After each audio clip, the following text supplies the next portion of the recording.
Now, Peter Baker, when you were on and we were talking about Days of Fire, I don't recall that we spent much time on the last crisis of the Bush administration, the Georgian crisis, because, of course, the financial crisis consumed all in the immediate aftermath. But a lot of people are trying to draw parallels. What is the basic short story of the Georgian intervention and the American response at that time in 2008? Yeah, now they're not the same, obviously, but there are some parallels. Georgia being another former Soviet republic that has bristled at too much pressure from Moscow. In that case, I think the Georgians were more provocative than, say, the Ukrainians were in rattling the bear, if you will, and they found themselves at war with a much bigger power. George Bush was in Beijing at the time as president for the Summer Olympics, ironically just pretty next to Vladimir Putin. So he had a confrontation with him there in the Olympics, and he did respond by airlifting Georgian troops home from Iraq and sending humanitarian supplies to Georgia in a military plane and sending the USS McFall closer to the region. And he pulled a nuclear cooperation agreement. But in the end, I think that what he found in what President Obama is finding to some extent is that President Putin has already sort of calculated that into his equation. He knows what the West is going to do, and he's decided at the price he's willing to pay. And the question is, can they make the price something higher?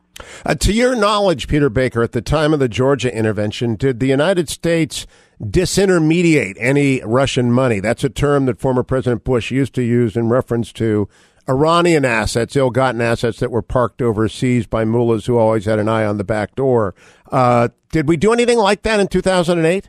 There wasn't a big push on the economic front, no. I think they could have, perhaps, but as you point out, I mean, this literally happens weeks before Lehman Brothers and so on. So I think that Treasury had its hands full at that point, and there wasn't a move to try to choke off some of the Russian economic ties with the outside world. You're seeing more of that this time. That's the the weapon of choice that this administration has used, as you mentioned, with Iran and others, and they are promising that they're going to issue some sanctions within a few days. We'll see what kind of sanctions they are, but it's supposed to be targeting top Russian officials who've been involved with all this.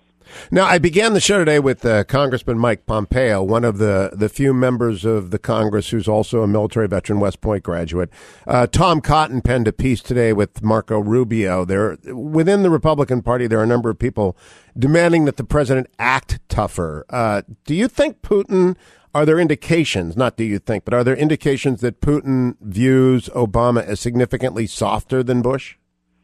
I don't think he has a lot of respect for President Obama. I think that's fair. I do think that he has tested, in his mind, President Obama on a number of occasions and not come away feeling intimidated.